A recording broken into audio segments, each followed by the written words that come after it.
Hello, YouTube. Luigi here. We're going to do an unboxing from something that came all the way from China. And I want to dedicate this video to my friend Clarabella Giuffrida in Salem, Massachusetts, who tomorrow is going to fly to Florida to visit her father. How sweet is that? Okay, I'm going to open this with my BL01. You remember this Spanto blade. Let's see if I can do this without slicing my hands off. Look at that, clean cut, huh? Wow, comes in a pouch. Looks like Digi Camo to me. This is my first Navy knife. You'll recognize Navy as an inexpensive but good quality Chinese knife. Comes in a condom.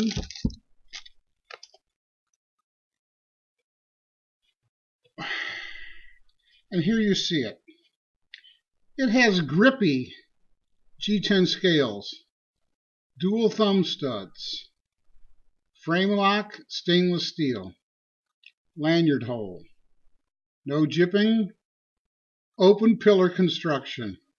Now let's talk about this. Many would say it's a small Sebenza ripoff. All right, I get it. It kind of looks like a small Sebenza ripoff, but the truth is, it's bigger than a small Sebenza. It's smaller than a large Sebenza. If you really want a small Sebenza clone, you want the Sanrenmu 710, which is unashamedly a ripoff of the small Sebenza, or the Sanrenmu 910 or the Mingren 910 Plus, if you want a ripoff of the large Sebenza. This is somewhat in between, and it's got a different blade shape. I just don't know when the rip-off game is going to stop, because it's kind of inevitable that all knives will look like all other knives to some degree. Well, let's open this up and talk about it. New knife, it's a little stiff. Comes with a Chinese smudge on it. Let's get rid of that right away.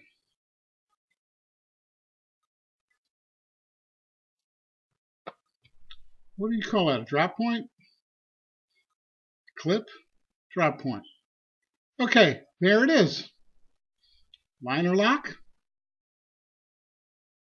Can we get more focused here? Liner is, I'd say it's about 50%. It's not necessarily early. You can see how thick that liner bar is. It has unskeletonized stainless steel liner on the other side. So it's not a light knife with the stainless steel on the frame lock side. It does not have a reversible pocket clip in any direction. It comes tipped down right side only. But what do you want for $3, right? It's smooth. It's stiff, but it's smooth, meaning it's not gritty. You know, people tell me, when they come stiff, loosen the pivot screw, and I've done that before. Then I end up with blade play, and I'd rather have it a slow opening. Not everything's got to flick out, Eventually they do when you wear them in. But I'd rather have a slow opener than a lot of side-to-side play. The play just drives me nuts, and I even think it's dangerous in terms of the lock bar disengaging. It says 440C right on the blade. See that?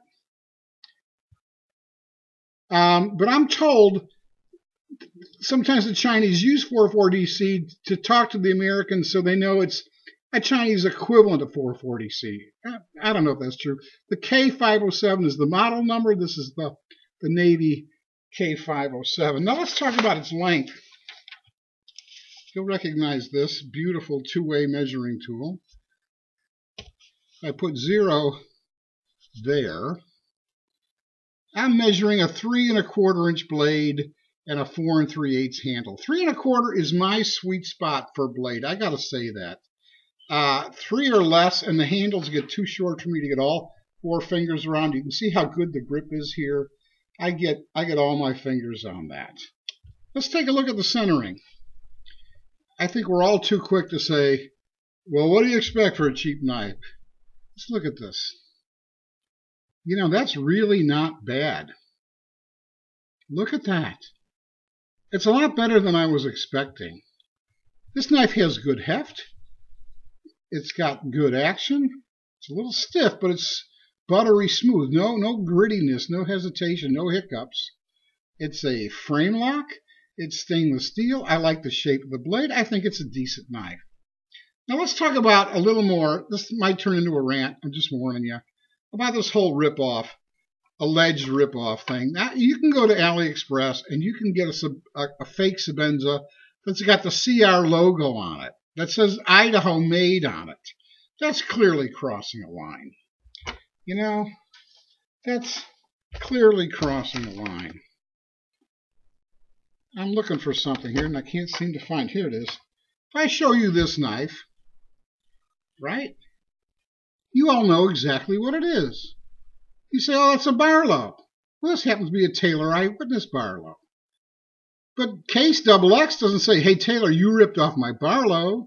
Or a Coe River doesn't say, hey, Case, you ripped off my Barlow. Or Queen City Steel doesn't say, oh, you ripped off my Barlow. In the world of these slip joint friction folders, there are many established patterns of knives.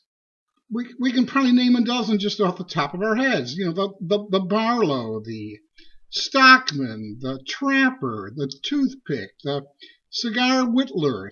You know, there's no end to them, and because they're established patterns, everybody seems to make them in their own variations with their own little nuances of originality. But when it comes to these knives, you know, can't we obviously see that there are far more similarities between these knives than differences? And that if you were born blind and in a closet and had never seen a folding knife and were suddenly given your sight and someone said, okay, now design a knife that's got a blade that folds about a pivot. It has to have some opening mechanism like a thumb stud or a spring assist or a flipper or a spidey hole. And it should have a locking mechanism, you know, such as a liner or a frame or the cold steel triad or the axis lock or a back lock. And the scales should provide ergonomic grip and et cetera, et cetera. Well, don't you think even though you'd never seen somebody else's knife, your knife would sort of resemble somebody else's knife? So, I mean, direct rip-off clones where you're stealing the man's mark and pretending it's made in Idaho when it's made in China, that's one thing. But knives are invariably going to look like other knives. So let's just get over it, okay? All these accusations of theft and plagiarism, some of them are real, but most of them are just a crock. All right, that's my rant and my favorable first impressions of the Navy K-507. I like it. 3 1/4 blade is just perfect for me. All right, people, thanks for listening to me rant. I don't usually do this. I love you all. God bless you. Bye.